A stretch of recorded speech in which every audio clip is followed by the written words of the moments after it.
Our panel this evening is Lloyd Jackson. Come on up, folks.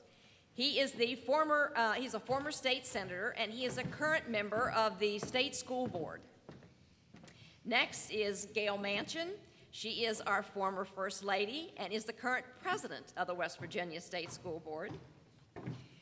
Bryant, who is the executive director for West Virginians for Affordable Health Care. McCabe, who is a state senator and local developer. Is that the right word for you, Brooks? That's fine. I once worked for a gentleman who I called an investment banker, and he got very, very upset with me. He told me he was a merchant banker, so I'm very careful now about what people's titles are. Yeah, he had explained then the difference to me. And last but not least is Dr. Dan Foster, who is former senator and physician. And it is my pleasure to turn this over to Betty Knighton, and she will explain a little bit about it and get the words of wisdom from our panel. Thank you so much, Becky, and to the Greater Kanawha Valley Foundation for assembling all of us here today. I want to say a word about the title, What's Next for West Virginia, which is the title you'll see in your program for this panel discussion. If that were only the title of a panel discussion, I think that would be a pretty intriguing question for us all to talk about. That's what we're going to be discussing here for the next 30 minutes. But I also want to tell you that it's a broader initiative than what we're going to be doing here for the next half hour. What's Next West Virginia is a statewide initiative officially being kicked off here today in this place, which is built on the idea that West Virginians from all walks of life need to have opportunities to come together in local communities, to talk with one another about what's next for their community in terms of strengthening their local economy and all that that entails, and that this needs to be a statewide conversation that brings people together to talk and then to get busy working. It's been in the works now for almost a year. A whole coalition of statewide organizations and local groups have been coming together who all believe that this is an important and opportune time for West Virginians to set some directions for our future together. And the coalition has included wonderful groups like the Greater Kanawha Valley Foundation, state agencies like the Bureau for Public Health, faith groups like the West Virginia Council of Churches, nonprofits such as the Community Development Hub and Vision Shared, just a whole range of organizations. All are welcome, and we hope that that will grow and grow as the initiative moves forward. It's built on the idea that we all have the right to have these conversations, that we might have different points of view, that there's a lot already happening in West Virginia. We're quite aware of that. And so we're hoping that these local initiatives will connect the various work and conversations that are already occurring among different sectors in a community. But even more than that, in addition to the connection, that new people will be brought into local community work and planning and conversation, especially our younger people in West Virginia, but anyone that cares about the future of the state. So I believe that because you all are all here today, that means all of you. So after our conversation, I'll come back to this and tell you a little bit more about how we hope that all of you will be involved and how this can spread into conversations throughout the state. But I'll start with the 5 people that we have here who have together decades and decades of work. I don't mean to stretch decades that much. A decade or two among them. Unfortunately, you were right the first time. Well, I just know that I've lived in West Virginia for most of my life, and I have seen these people devote their professional and personal efforts toward all these issues that affect West Virginia, many of the ones that Thomas outlined in the presentation that preceded this. But in addition to that, in terms of their work in leadership and community and economic development, or their work in health or education, I have seen each one of these people on the stage be a firm champion for the idea that civic engagement is important to our state and that West Virginians from all walks of life need a chance to talk together and set directions. So even though you might hear common themes emerge from our discussion here today, you might also hear some differences of opinion. We're all starting, I think, from this foundational point that these kinds of conversations are useful to the state of West Virginia and that will be the richer for them happening. I'd like to begin with a question that community groups will be asking themselves when they come together throughout the state. They'll be looking at the future, they'll be looking at what their needs are, they'll be looking at maybe some gaps in what's going on in their local communities. But I hope they'll all start with the question of what's happening now in West Virginia that needs to be built upon. What kind of resources, what kind of attitudes, what are the elements of life in West Virginia that we want to make sure that we retain, that we hold on to, that we build on as we think about directions for setting for future directions. This is going to be very conversational, so anybody is free to start. And unfortunately, with a limited time, not everybody necessarily will get a chance to respond to every question, but we want to make sure that you hear enough from all the panelists to get a view of the different experiences that they bring to this. So who would like to start with what do we want to make sure we retain and build upon to build a stronger economy and state of affairs in West Virginia? Well, I'll start. One of the things, the exciting things that's happened in West Virginia recently has been the Affordable Care Act and the enrollment. We've had 18,000 young adults get to stay on their parents' policy because of the Affordable Care Act.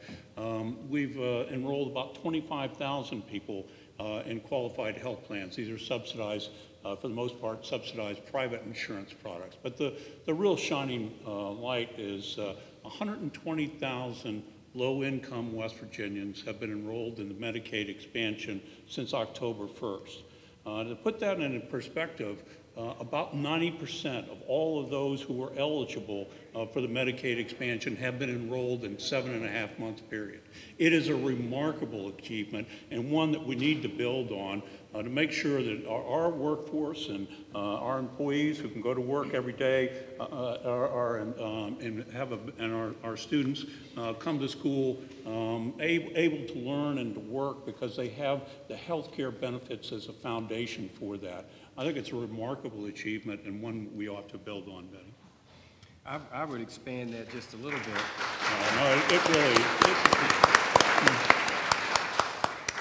I would expand it to say that use that as a base and move towards public health. Yes. And look at the broader perspective of how to make our families healthier both now and in the future. We do not have the money to pay for all the outcomes. We have to spend more dollars really looking at the root causes, much of relating to the presentation that we've had, but focus on public health and say, over the next 5 years, 5 to 10 years, we're going to dramatically change the way we look at ourselves, we look at our lifestyles, and we are going to become personally responsible for the health and well-being of ourselves as individuals and our communities. I will chime in now. Again, I don't want to stay on the health theme, but as a physician, I at least make some comments. I clearly feel that we cannot have a healthy economy without healthy people. Healthy children learn better, healthy employees are more productive, entrepreneurs who create new jobs and new businesses need to be healthy and have healthy employees. And so it is critical that we consider that as we move forward. I came here from afar to practice surgery because I thought I could make a difference. I feel that hopefully I did in a few cases, but during that time I saw our health characteristics stagnate. And I'm beginning to see some improvement, and I'm hoping that we can build on that with what Perry has said and what Brooks has said for initiating business improvements, initiating education improvements, and initiating a greater sense of community in this state. It's interesting that we started with the idea of a focus on health in talking about the economic future of the state.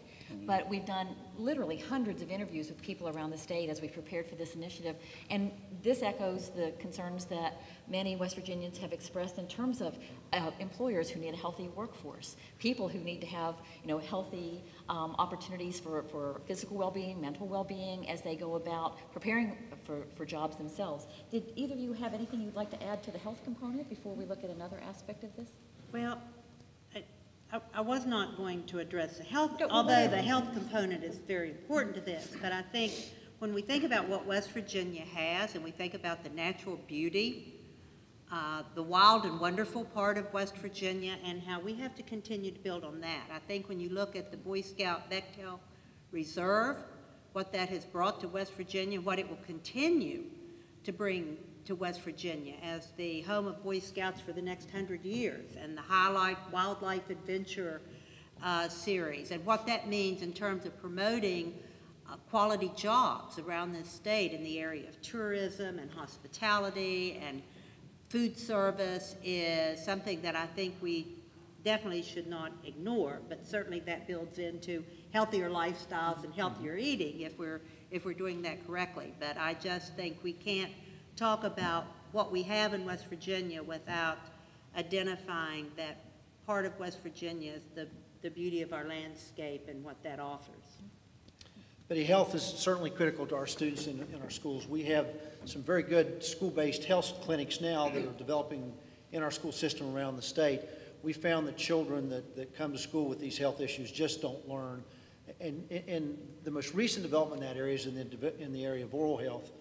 We've really discovered that children that have these problems, both because of their health issues, but because of just the aesthetics of those problems, really do affect children's ability to learn and where they want to come to school and be part of the system. Health's really critical to what we do in that area as well. When you think about either anything that's been said so far or what else is in your mind in terms of something that's really an important strength in West Virginia, what is it that makes you most hopeful that we're going to work through some of the challenges, work through some of the difficulties, some of the barriers, and make progress in either the areas of health or the other areas related to employment, security, and education? We have a wonderful sense of family in this state. I've seen that in my 35 years, whether it's small families, whether it's extended families. Unfortunately, with our mobile society, we've seen some of that dissipate with kids looking for jobs and moving elsewhere. But we still have that innate love of our kindred spirit. And my belief is that will draw people who have left the state to come back and be with their families and create this greater sense of community. Now, one concern I have, though, going forward that we need to be aware of is we are an aging state. We have a lot of folks including me, in the baby boomer senior citizen category who will be needing long-term care. How are we going to deal with that in the next 10, 15, 20 years? The states that address that, in my view, the best, are going to have a leg up on the others.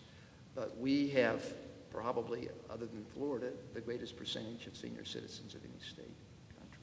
Do you think West Virginia is making any progress in that, in preparing for that need? Not as much as they should. So that's on the concern list. There's a concern Okay. list. But you know, we have done some things. Brooks has done many things dealing with our debt in our state and dealing with the OPEB issue, which hopefully will, in terms of the health care benefits, will help going forward. But in terms of having a safety net, of having, you know, we 100 years ago, 200 years ago, you had large extended families that took care of their elderly. We don't have that as much as we would like now. And so there need to be other resources. And we are trying to get started doing that. We have a lot to do. What other signs of kind of hopeful progress or potential are you seeing as we work on some of the needs that we have in the state? I think our youth is perhaps our strongest asset. We have lost a lot of young people because of the lack of job opportunities.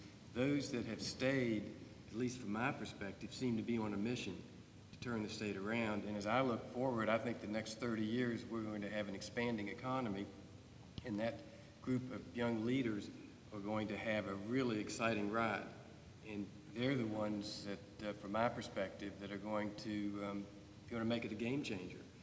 Their confidence, their perspective, their lack of, or their impatience with the slowness that we have seemed to methodically study our problems, they're saying, let's get on with it and start doing stuff. And I really think that the economy generally is going to pick up, and you're going to see more and more confidence of our young leaders.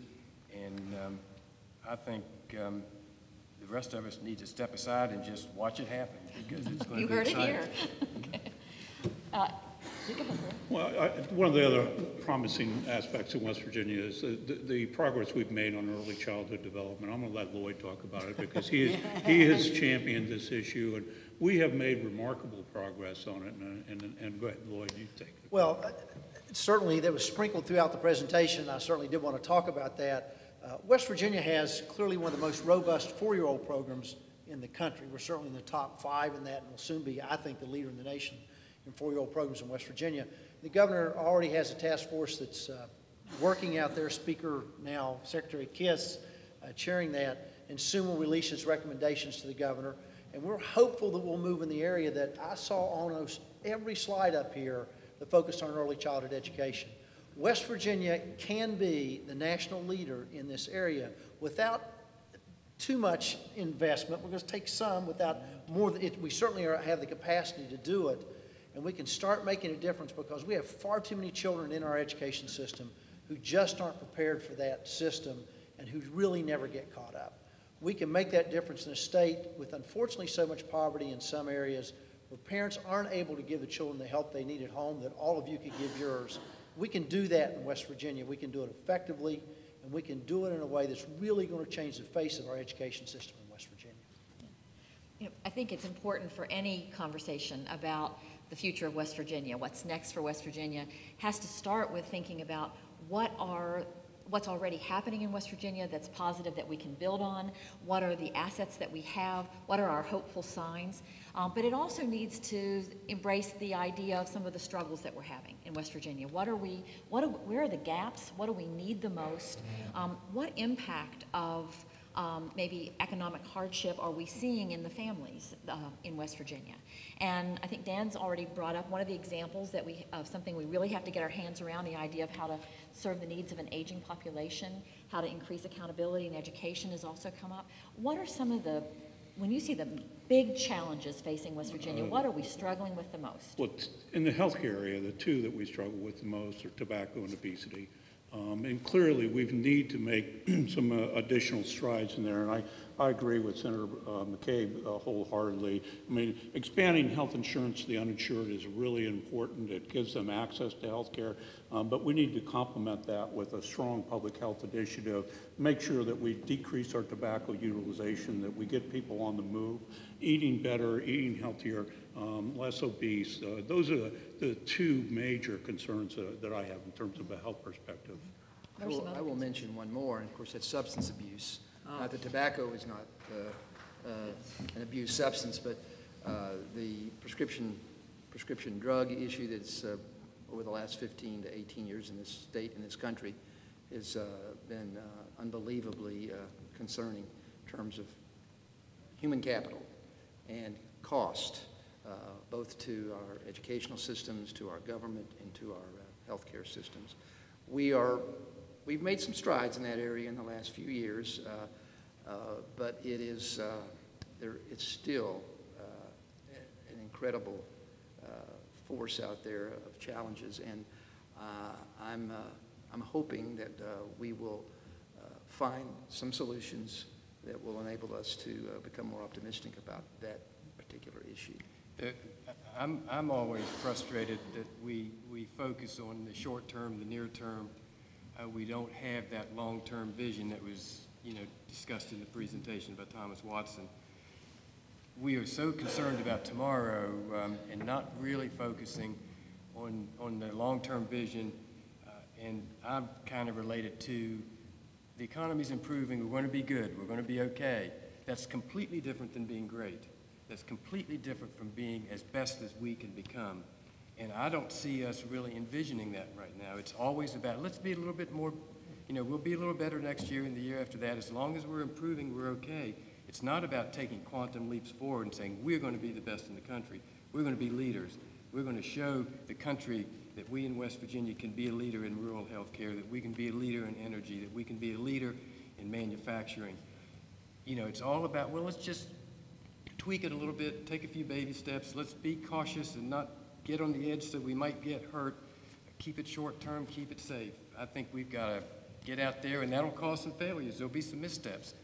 But the long and the short of it is, if we're a little more aggressive, a little more risk tolerant, the state will benefit.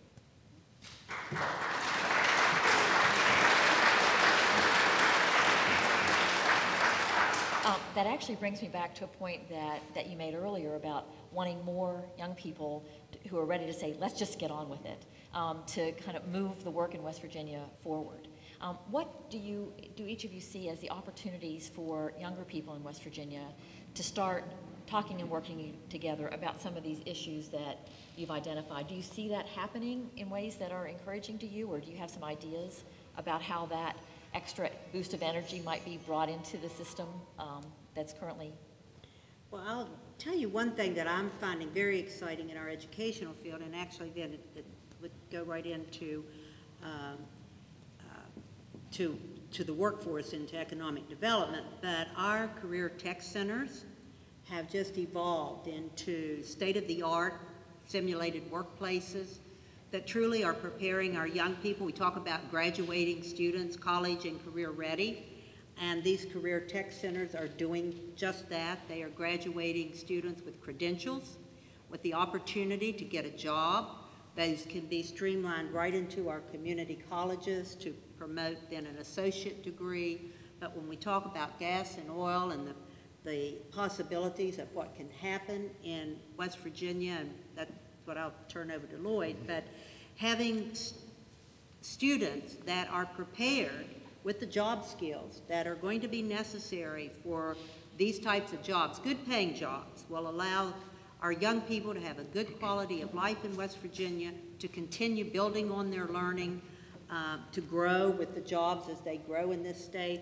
But that is a very exciting factor that's happening across our state in education right now, and I think it's something we can be very proud of. You know, Betty, Gayle touched on it. I think we lose sight of the fact that in West Virginia, Ohio, Pennsylvania, and New York lies the second largest natural gas field in the world, rich in natural gas liquids. And the fact of the matter is, those liquids are going to change the face of West Virginia. Manufacturing is returning to this country, and if we get it right in West Virginia, it can return to West Virginia. We've been an economy based on the extractive industries for a lot of years, and I think we can honestly say it's benefited our state, but we haven't always gotten it all right, and we know that in West Virginia. We need to get it right this time. When these jobs return and this investment returns, we need to be sure that we build an economy and we build a workforce that endures beyond those natural gas discoveries in northern West Virginia, because they won't last forever either.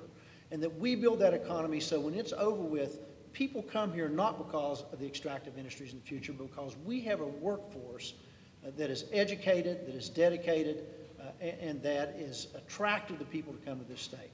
We're going to have this opportunity again in this state. We need to get it right and be sure we do it right this time. Lloyd used the phrase building an economy that endures, which I would just really like to hear what you think are the elements of an enduring economy. If we have opportunities to put pieces in place that endure beyond short-term opportunities. Well, I can speak to that and speak as to what the others have talked about here in the last couple of minutes about what we can build on. We have a wonderful cultural milieu in this community. We're sitting in sort of the crown jewel of that, whether it's our symphony, whether it's our museums, whether it's our Light Opera Guild and other cultural gems, our Appalachian Children's Chorus. It's innumerable for a city this size. I came from other large cities, and I've been always amazed by what we have here. That attracts professionals, it attracts creative people. The more of that we have, I think the more creative young people move here and percolate, cross-pollinate, and create new jobs and new opportunities and a sustainable economy, in my view. It is, you see it in other parts of the country. We're beginning to see it here, whether it's Asheville, North Carolina, whether it's Nashville, Tennessee, whether it's other areas in the West. We can be that. We can be a place where people want to come. With the internet now, you don't have to live in a big city to be able to perform your job. You can live virtually anywhere you want. When you have the quality of life that we have in a place like this, if you have the cultural atmosphere, we can attract those people, and I think we will.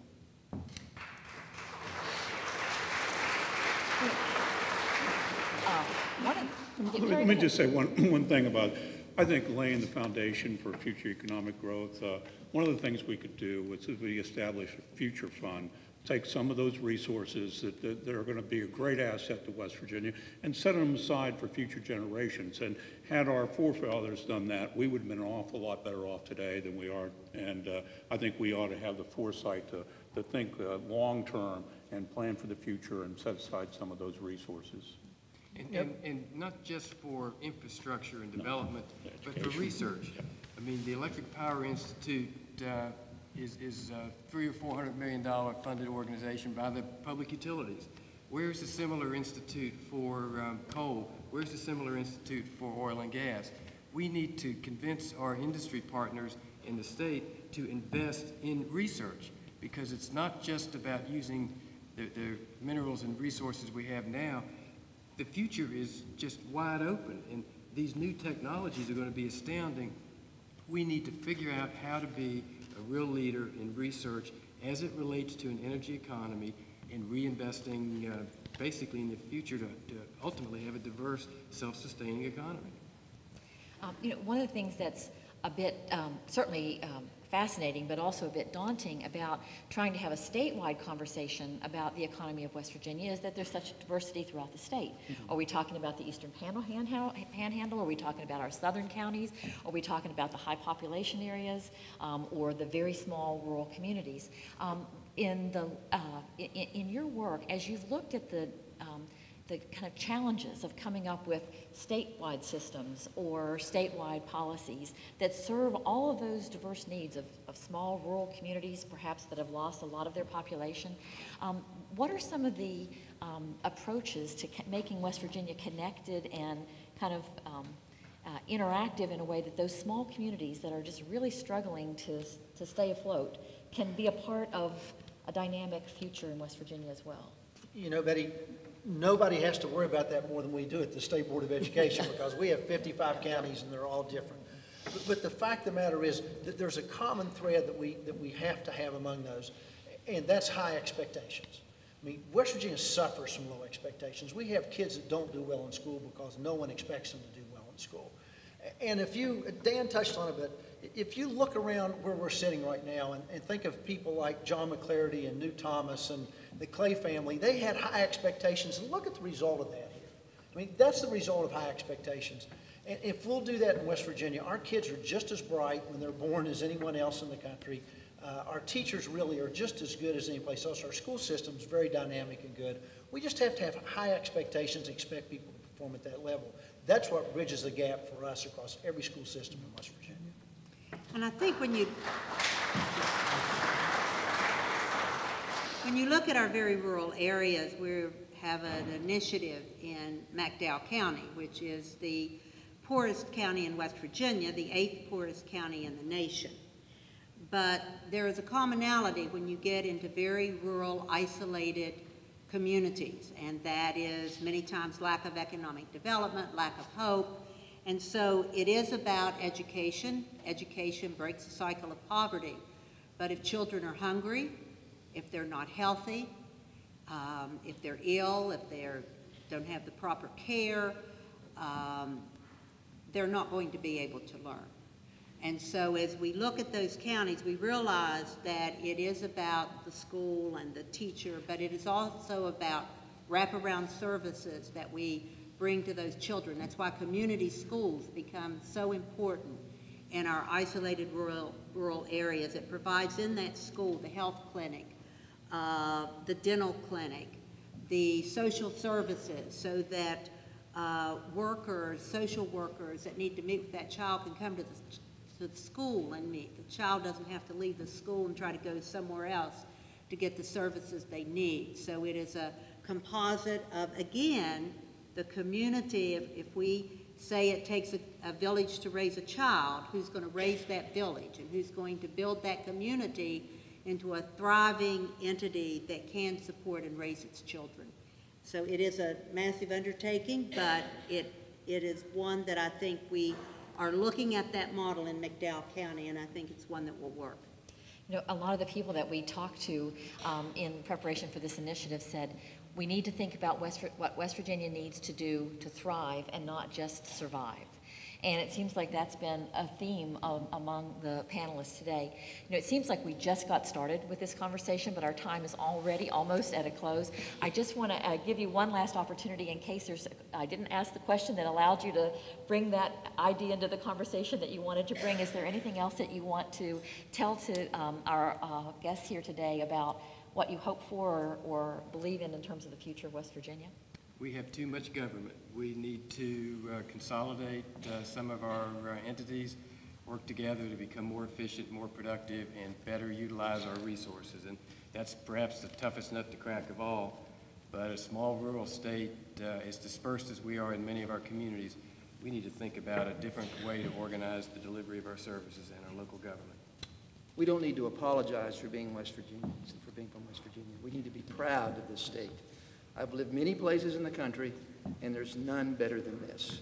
So I would encourage people to show that pride wherever you go. I would just say support our early childhood initiatives as they become public, and you see what we're going to try to do. If we don't have your support, it won't happen. Support us as those measures come forward. Well, and I would say, as Tom Watson so eloquently said, let's not ever forget to celebrate the beauty of our state in its land and the recreation and what it offers to people of all ages, and then the beauty of its people. I think those of you sitting in this room today are a testament to the quality of people that we have here in West Virginia that are not afraid to work, or not afraid to buckle down and do whatever it takes to get the job done. And I think we will get the job done in West Virginia because of people just like the ones here today.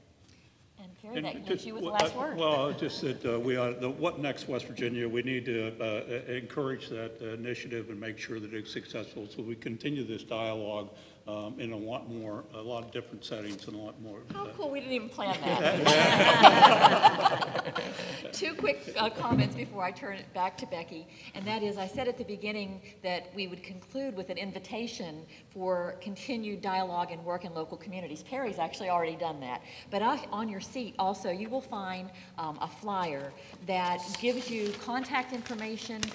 We hope that What's Next West Virginia conversations will be taking place all over the state. Sometimes it will be called What's Next Boone County, or it might be called What's Next Richwood, or What's Next East End of Charleston. It can be as local as people would like to make it. Don't forget to turn the flyer over, because this gives you the website address for what'snextwv.org. It gives you opportunities to come to workshops, to spread the word. There's going to be a Civic Life Institute at the University of Charleston, June 4th and 5th. We'd love to have you there for people who want to take this initiative into local communities. And then finally, I want to say, just as someone who has been a longtime observer and fan of the Greater Kanawha Valley Foundation, thank you to Becky and to the staff and the board and the benefactors of the foundation. Any of us who have benefited from funding from the Greater Kanawha Valley Foundation certainly appreciate that role that they play, but they play a much bigger role in this community and in this part of the state as partners, as capacity builders, as leaders in the field of civic engagement. So I would just like to say that as we look at what's next for West Virginia, the Greater Kanawha Valley Foundation is a huge part of that. So thank you, Becky. Oh, thank you.